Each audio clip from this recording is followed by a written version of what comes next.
Hi, it's Dr. Shayne here. Hey, we're going to do a little demo of what we call herbal fingerprinting, and this allows us to fingerprint herbs that we buy for products. And all the chemists that are interested in identifying an herb, there's three main ways to do it. You look at it organoleptically, so when you harvest the herb, you want to look at the stem or the leaf or the flower. You know, if it's an echinacea, it's a flower. You want to identify the whole plant. Beyond that, when it's dried and then converted into a powder, we have two options. We have DNA fingerprinting, and we have what we call thin layer chromatography fingerprinting. We're not going to go into the technique right now, but I'm here with Firas, who's over all the NB labs. Hi, everyone. And he has a demonstration of what we call an herbal fingerprint using TLC. So I'm going to switch the camera around and let you guys see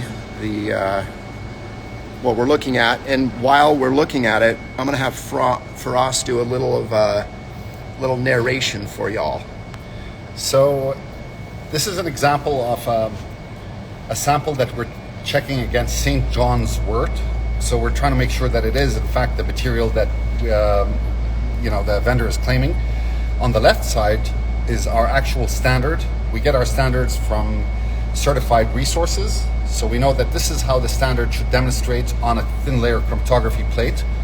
On the right side is the sample of interest. And so as we can see on the right side, you can see similar bands emerging, suggesting to us that this is authentically St. John's Wort.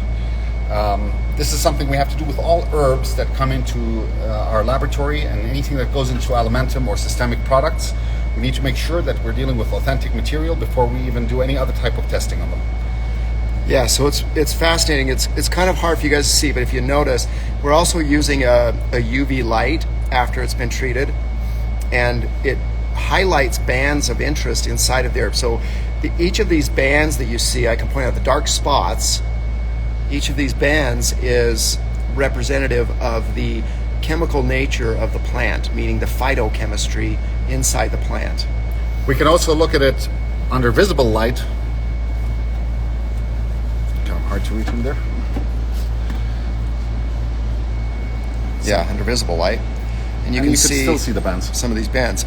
Now, although it's hard to interpret for just anyone, one of the things that all of this team is really not only wise and educated in, but it comes with a lot of experience where we do a lot of R&D work, and then we have to, of course, use standards, and the technique has to be a valid technique to identify these plants, because there is a lot of challenges in the world now that we're trying to sustain these important medicinal plants. We're trying to always source and qualify these plants. And in many ways, you can actually take it one step further and quantify those little spots you see using a different technique to identify how much of each of those are in there. But each and every one of these steps is something that I'm particularly proud of with this group, Firas's group, because they have an unbelievable wealth of knowledge, having done this for decades now. For at least decades and decades. So yeah, I should have backed up before. Sorry, my angle's silly, but it's really an important piece of what we call phytochemistry and botanical identification that helps us guarantee. So there's the science of it, and then there's the quality of it, and both of those things are important for what we do and what we teach. And so thanks for joining us. I want to thank Firas, because he's an amazing scientist, and we'll see you guys soon.